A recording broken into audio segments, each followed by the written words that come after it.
Αγαπητοί φίλοι, γεια σας. Σήμερα θα ασχοληθούμε με τη στρατηγική και συγκεκριμένα με την ανοιχτή κάθετη γραμμή ή αλλιώς στήλη, όπως ονομάζουμε. Είναι ένα πολύ σημαντικό στρατηγικό θέμα που πρέπει οι παίχτες να έχουν υπόψη τους. Η δημιουργία και κατάληψη μιας ανοιχτής στήλης με τον πύργο ή πολλές φορές και με τους δύο πύργους, αλλά όταν τους διπλώνουμε, αλλά και με τη βασίλισσα όταν τριπλώνουμε, όπως το ονομάζουμε, είναι ένα σοβαρό στρατηγικό στοιχείο που παρουσιάζεται αρκετά συχνά. Έχει ενδιαφέρον να θυμηθείτε πόσες παρτίδες κερδίσατε επειδή πρώτοι εσείς προλάβατε να θέσετε υπό τον έλεγχό σας μια ανοιχτή γραμμή ή μια ανοιχτή στήλη. Αυτό το κάνετε χωρίς ιδιαίτερο σχέδιο στις πρώτες τουλάχιστον παρτίδες που παίζετε. Απλώς έτυχε να υπάρξει κάποια ανοιχτή κάθετη γραμμή και καταφέρατε να την καταλάβετε με το σπύργο σας. Βάλτε τώρα στο μυαλό σας πόσο περισσότερο θα αυξηθεί η απόδοσή σας όταν η δημιουργία και η κατάληψη μιας ανοιχτής κάθετης γραμμής θα είναι ο στόχος του σχεδίου σας. Όταν δηλαδή θα προσανατολίζετε το παιχνίδι σας με τέτοιο τρόπο ούτως ώστε σε κάποια στιγμή να μπορέσετε να ανοίξετε μια κάθετη γραμμή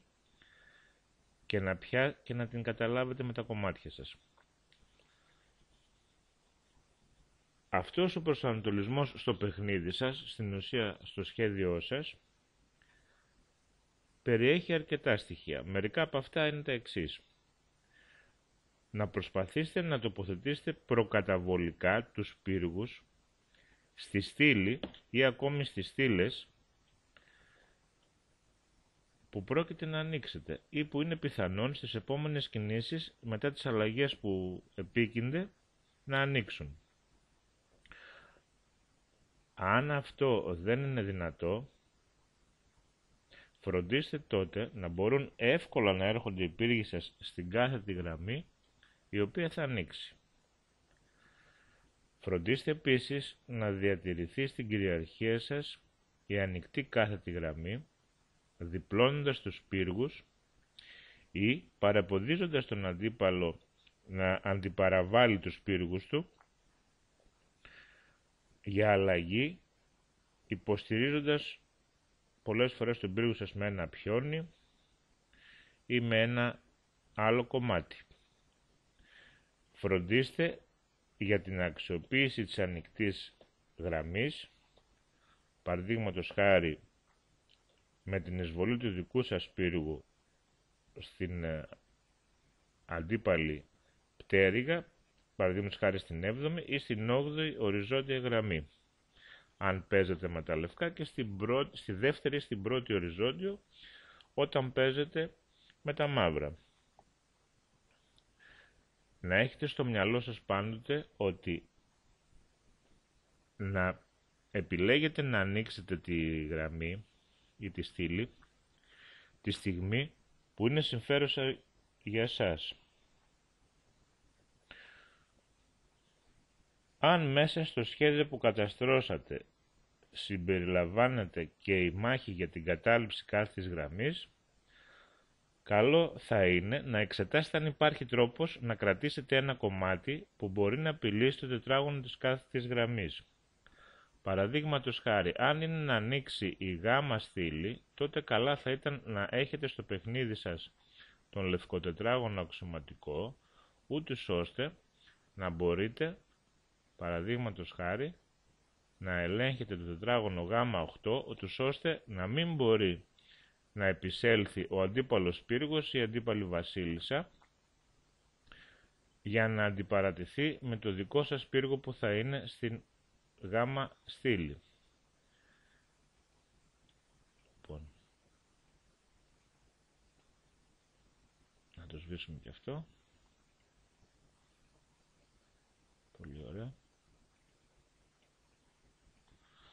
Ωραία.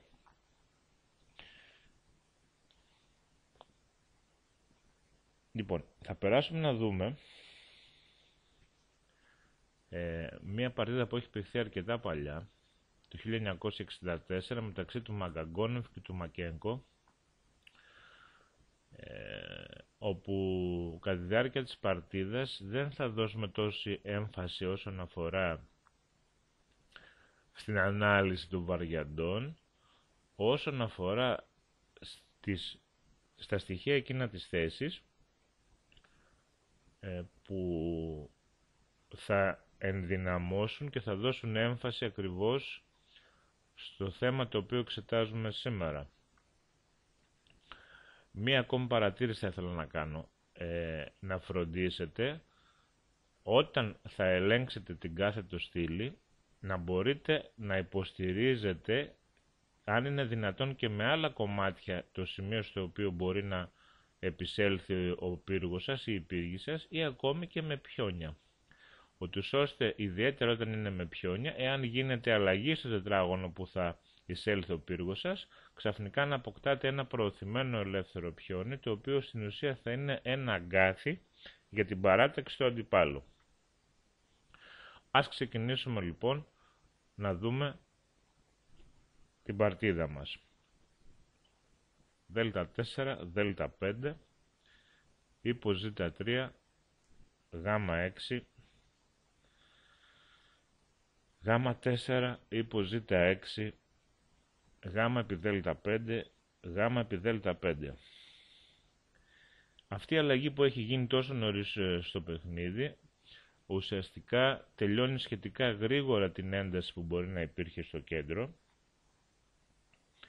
και φαίνεται ότι η μάχη θα δοθεί για τη στήλη Γ.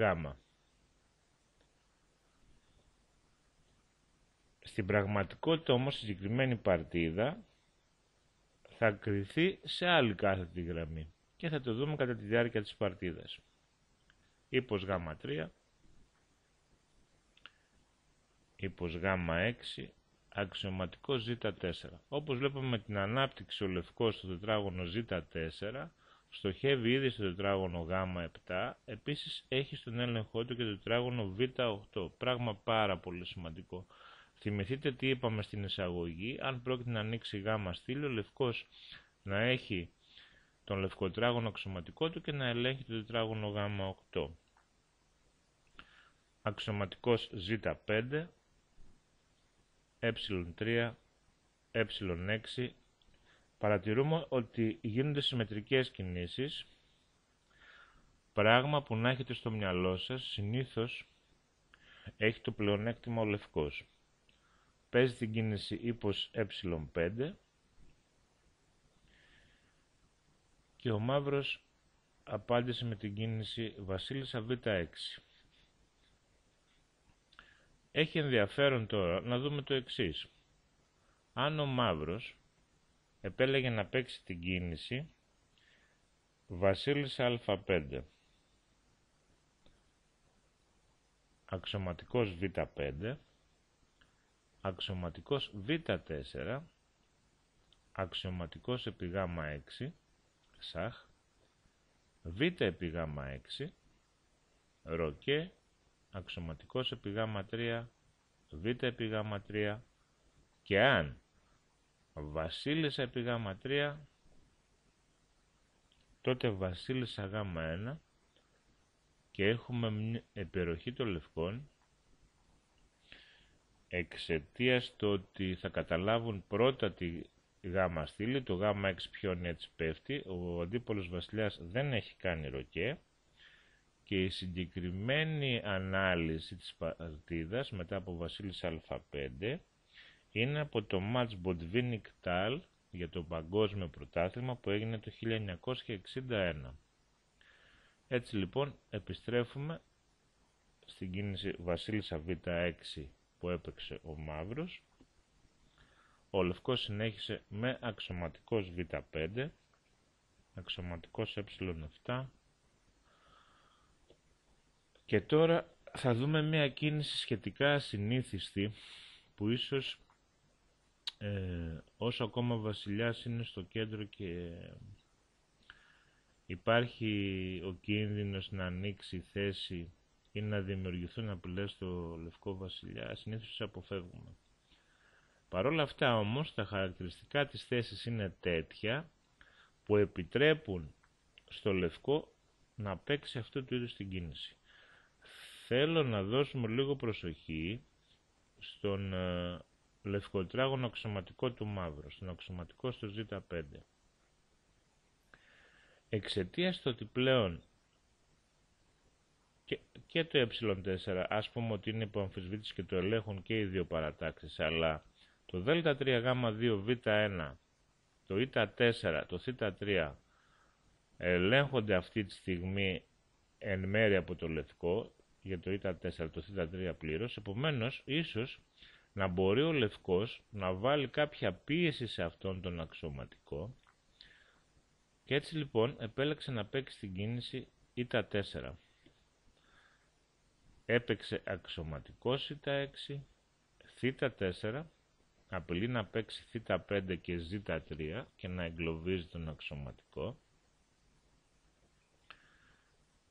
Ύπος ε4 απαντάει ο μαύρος, Θ5 απειλεί το κομμάτι, τον αξιωματικό στο Ι6.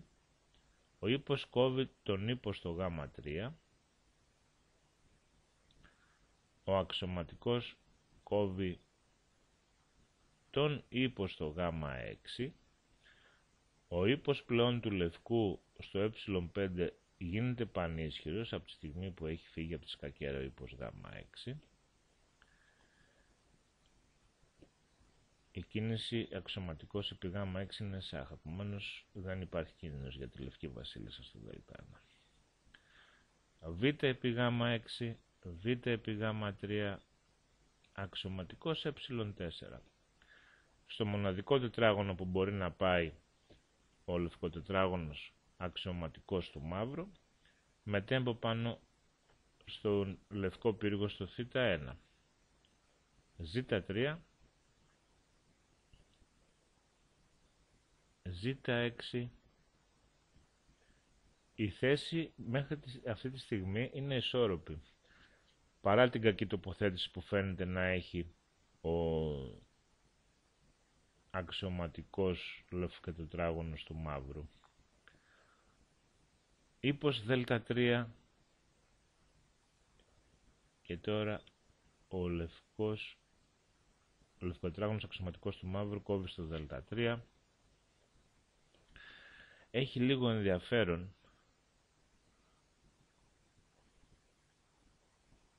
να δούμε το εξής.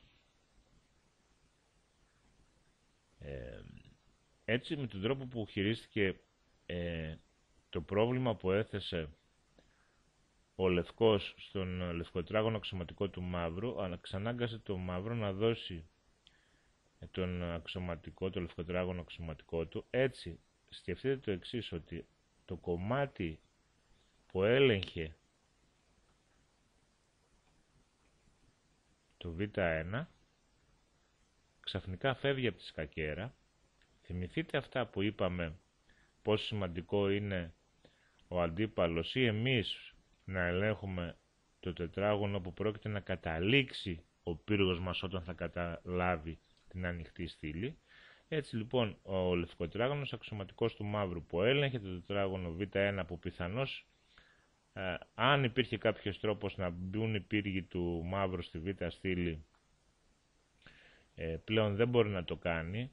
Φυσικά δώστε πολύ μεγάλη σημασία στον αξιωματικό του λευκού στο Ζ4, ο οποίος πραγματικά είναι ένα τέρας στη συγκεκριμένη θέση, τέρας μέσα εισαγωγικά, υπό την έννοια ότι ελέγχει πλέον το στρατηγική σημασίας Β8 τετράγωνο και δεν μπορεί πλέον να μπει κομμάτι του μαύρου στο Β8, επομένως από τη στιγμή που θα φύγει ο αξιωματικός του μαύρου από τη σκακέρα, τότε πλέον η κυριαρχία στη Β στήλη για τα λευκά θα είναι εύκολη. Και φανταστείτε το εξής, όσο θα αφαιρούνται τα κομμάτια τα οποία μπορούν να βάλουν αντίσταση στην κατοχή της β' στήλης, τόσο το πλεονέκτημα του λευκού θα μεγαλώνει. Λοιπόν, ας συνεχίσουμε λοιπόν την παρτίδα. Έτσι, μετά από την κίνηση ύπος δ3, αναγκαστική προφανώς είναι η κίνηση να φάει ο αξιωματικός στο δ3, βασίλισσα επί δ3, και ο μαύρος τώρα παίζει την κίνηση βασίλισσα β5, προτείνει την αλλαγή των βασιλισσών, πράγμα που πρέπει να προσέξει πάρα πολύ καλά ο λευκός. Ίσως να θέλει να αλλάξει βασίλισσες εξαιτίας της υπεροχής που θα αποκτήσει στη β' στήλη σε συνάρτηση με την πολύ καλή τοποθέτηση του αξιωματικού στη διαγώνιο θ2 β8. Όμως δεν θέλει να το κάνει με τον εξής τρόπο. Δεν θέλει να αλλάξει τη βασίλισσα του μαύρου, να φέρει ένα πιόνι στο β5, οπότε να αποκτήσει ο κάθε παίκτης από μία με ανοιχτή στήλη και να αρχίσει ξαφνικά ο μαύρος να πιέζει και αυτός στη γ' στήλη και συγκεκριμένα το τετράγωνο γ3, και να αφήσει την αδυναμία που έχει αυτή τη στιγμή στο γ6 και να δημιουργήσει αντιπαιχνίδι. Έτσι λοιπόν, όταν θα έρθει η ώρα ο λευκός να αλλάξει τις βασίλισσες, θα το κάνει υπό συνθήκες τις οποίες συμφέρουν στο λευκό. Από τη στιγμή λοιπόν που ο βασιλιάς είναι στο κέντρο, φαίνεται πολύ εύκολο ότι ο λευκός μπορεί να καταλάβει το β1 τετράγωνο και κατ' επέκταση τη β' στήλη με κάποιον από τους δύο πύργους. Προφανώς με τον πύργο από το θ, γιατί ο πύργος στο α1 θα χρειαστεί στη συνέχεια, γιατί προφανώς θα υποστηρίξει το πιόνι α2, το οποίο σε αυτού του είδους περιπτώσεις προωθείται για να καταλάβω όσο δυνατόν περισσότερο χώρο και να αφαιρέσει τετράγωνα από πιθανά κομμάτια τα οποία μπορεί να τοποθετήσει ο μαύρος στην β' στήλη, και αυτή τη στιγμή δεν είναι άλλο παρά ο αξιωματικός του ε7 με την κίνηση αξιωματικός δ6, αξιωματικός στο α5 και αξιωματικός στο β6. Έτσι λοιπόν, στη συγκεκριμένη θέση ο λευκός επιλέγει να παίξει την κίνηση ροά δ2, όπου αποκαθιστά την επικοινωνία μεταξύ των δύο πύργων. Αμέσως λοιπόν απειλεί να παίξει την κίνηση πύργος του θ στο β1 και να διπλώσει παραδείγματος χάρη στη β' στήλη. Θυμηθείτε τι είπαμε στην αρχή, ποιες είναι οι βασικές αρχές για την ανοιχτή στήλη, πώς χειριζόμαστε τις αρχές στην ανοιχτή στήλη. Οπότε αφήνει στον μαύρο την επιλογή, εάν θέλει να αλλάξει τη βασίλισσά του, να κεντροποιήσει κι άλλο το βασιλιά του και να απειλεί να παίξει μετά τον πύργο στη β' στήλη και συγκεκριμένα στο τετράγωνο β1. Ο μαύρος λοιπόν δίνει ένα σαχ στο β2 και πολύ απλά ο λευκός βάζει τη βασίλισσά του στο γ2. Δεν αφήνει το μαύρο να δημιουργήσει αντιπαιχνίδι δίνοντας σαχ στο λευκό βασιλιά. Έτσι λοιπόν του θέτει το δίλημμα, εάν θέλει να αλλάξει τη βασίλισσα, να το κάνει ο ίδιος. Ο μαύρος επιλέγει να αλλάξει τη βασίλισσα στο γ2, ο ροά τρώει στο γ2 και παίζει ο μαύρος την κίνηση αξιωματικός β8.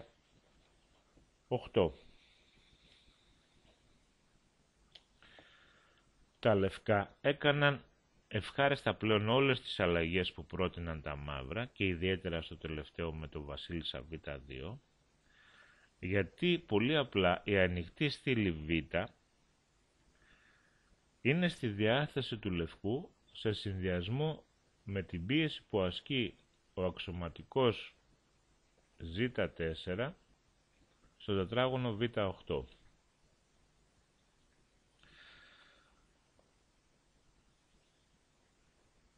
Η ιδέα του μαύρου που έπαιξε την κίνηση αξιωματικός Δ8 είναι να προσπαθήσει να κλείσει τη Β στήλη παίζοντας την κίνηση αξιωματικός Β6. Ένα σχέδιο όμως που δεν μπορεί να πραγματοποιηθεί εξαιτίας του ότι δεν μπορεί με κάποιο τρόπο ο μαύρος να εμποδίσει την προώθηση του λευκού πιονιού της α στήλης μέχρι το α5 και ίσως και στο α6. Θυμηθείτε αυτό που είπαμε, πως πιόνι μας ή κομμάτι μας υποστηρίζει το τετράγωνο στο οποίο πρόκειται να επισέλθει ο πύργος μας στο αντίπαλο στρατόπεδο. Έτσι λοιπόν παίζει ο λευκός την κίνηση πύργος του θ στο β1 και όχι ο πύργος του α στο β1. Εξηγήσαμε γιατί, διότι αυτός ο πύργος που είναι στην α στήλη βρίσκεται στο κατάλληλο τετράγωνο τους ώστε να μπορέσει να υποστηρίξει την πρόθεση του πιονιού α4-α5 τους ώστε να εκδιώξει τον αξιωματικό στο β6 και ίσως αργότερα να παίξει και την κίνηση α6 για να υποστηρίζει πλέον το τετράγωνο β7 ούτως ώστε να δίνει τη δυνατότητα στον άλλο πύργο από τη στιγμή που θα έχουν διπλωθεί οι πύργοι στη β στήλη, αν θέλει να έρθει σε άλλο σημείο της κακέρας για να δημιουργήσει απειλές στην άλλη πτέρυγα της κακέρας. Αξιωματικός β6, α4, ρουά δ7. Ας πάμε μια κίνηση πίσω, έχει πολύ ενδιαφέρον λίγο να δούμε τη θέση και τα χαρακτηριστικά της θέσης. Η θέση πλέον για τον λευκό είναι ένα καθαρό πλεονέκτημα. Τώρα θα μου πείτε ποιος θα σκεφτόταν σε αυτή τη θέση να κάνει μεγάλο ροκέ. Διότι η κίνηση ρουά δ7 που έπαιξε ο μαύρος δημιουργεί πάρα πολλά προβλήματα στον ίδιο μετά την κίνηση α5 του λευκού. Και εξηγώ ότι θα αναγκαστεί να ξαναμετακινήσει τον αξιωματικό του, δεν μπορεί πλέον να εμποδίσει τον πύργο μας να μπει στο β7, κατ' επέκταση να παίξει α6 και να διπλώσει και τον άλλο πύργο. Και σε συνδυασμό με την δραστηριότητα του αξιωματικού από το z4 να ελέγχει πλήρως τη β στήλη, να μην μπορεί ο μαύρος να αντιπαραβάλει τους πύργους του. Και σιγά σιγά να απειλεί ο λευκός, παραδείγματος χάρη, να καταλάβει την 7η γραμμή, να διπλώσει τους πύργους μετά από την την 7η οριζόντιο. Μετά από την κατοχή της δεύτερης στήλης, της β στήλης, να απειλεί να διπλώσει τους πύργους του στην 7η οριζόντιο. Οπότε μιλάμε πάλι για ένα άλλο στρατηγικό θέμα, το οποίο δίνει επίσης πλεονέκτημα στον παίκτη, ο οποίος έχει καταφέρει να το πραγματοποιήσει. Σε αυτή λοιπόν τη θέση, αντί για ρουά δ7, θα έπρεπε ο μαύρος να επιλέξει την κίνηση μεγάλο ροκέ, όσο και αν φαντάζει απίστευτο, όπου σε μια στήλη που κατέχει ο λευκός πύργος και απειλεί να παίξει πολύ απλά την κίνηση α5, να ανοίξει τη στήλη και να μπορέσει να διπλώσει τους πύργους στη β στήλη. Όμως η διαφορά είναι ότι ο βασιλιάς πλέον βρίσκεται στο τετράγωνο που μπορεί να ελέγξει το β7 και το β8, απειλεί να παίξει την κίνηση αξιωματικός γ7 και να εξοδετερώσει τον πάρα πολύ καλό αξιωματικό του λευκού. Ας δούμε λοιπόν ενδεικτικά μία συνέχεια που θα μπορούσε να υπάρξει στην παρτίδα μετά την κίνηση του μαύρου μεγάλο ροκέ. Πύργος β3, β5, α5, αξιωματικός γ7, αξιωματικός επί γ7, ρουά επί γ7 και τώρα z4, ήτα επί z4, ε επί z4. Λοιπόν, ακόμα και να διπλώσει τους πύργους ο λευκός, ο βασιλιάς πλέον από το Γ7 ελέγχει το Β8 που είναι το τετράγωνο κλειδί, οπότε μπορεί να αντιπαραβάλει τους πύργους και να αλλάξει τους πύργους στη Β στήλη.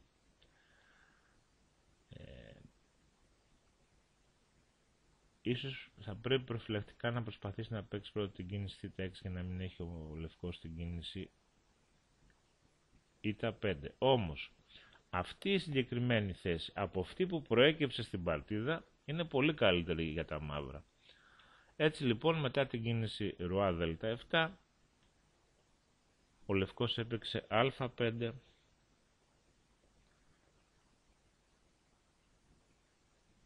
αξιωματικός Γ7, πύργος Β7 και το πρώτο βήμα για τα λευκά έγινε. Πλέον ο αξιωματικός Γ7 είναι καρφωμένος, απειλεί ο πύργος του Α να έρθει στο Β1 και να διπλώσει στη Β στήλη, εξαναγκάζει τον μαύρο στην επόμενη κίνηση να παίξει πύργο του Θ στο Γ8, διότι απειλείται ο αξιωματικός στο Γ7.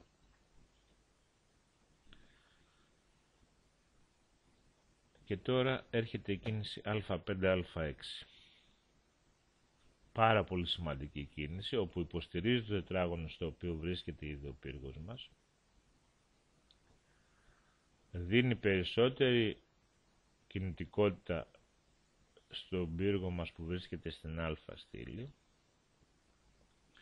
Υποστηρίζει λοιπόν το τετράγωνο στο οποίο έχει επισέλθει ο πύργος μας. Πάρα πολύ σημαντική λεπτομέρεια. Ρουά Δ8, πύργος του Α στο Β1, Ε5, τρώει Δ επί Ε5, Ζ επί Ε5 και τώρα, επειδή ο λευκός θέλει να διατηρήσει την πίεση που ασκεί στην διαγώνιο Θ2 Β8, πρέπει να μεταφέρει τον αξιωματικό του σε ένα τετράγωνο τέτοιο τους ώστε να μπορεί να το χρησιμοποιήσει και από άλλες διαγωνίες. Και ένα τέτοιο τετράγωνο είναι το τετράγωνο Υ3, το οποίο δίνει τη δυνατότητα στον λευκό τετράγωνο αξιωματικό να έρθει και στο τετράγωνο Θ4 και να αυξάνει πίεση στο Δ8 και στο Ε7, αλλά ακόμη και να έρχεται και στο Ζ2 και να αυξάνει την πίεση στο Α7, αλλά και στο Β6. Ρουά Ε8, Ε4.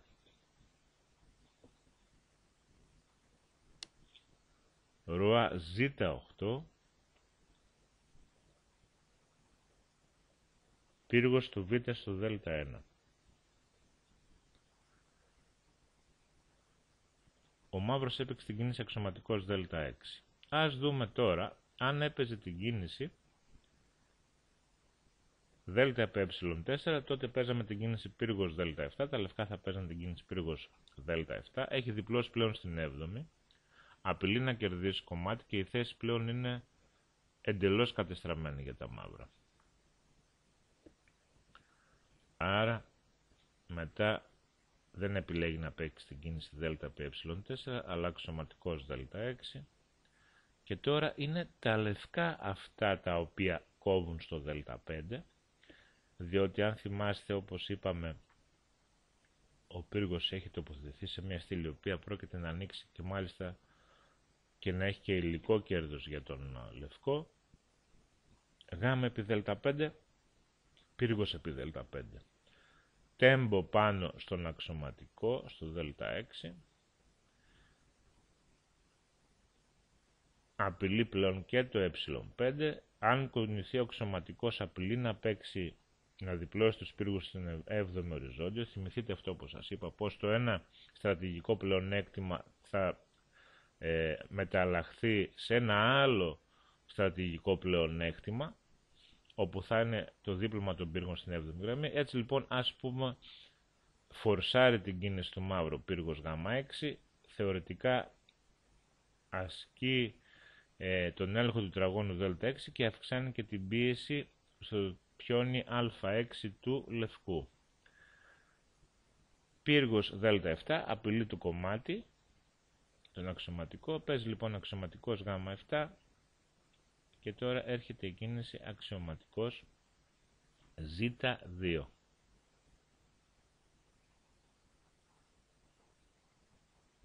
Πύργος Γ8.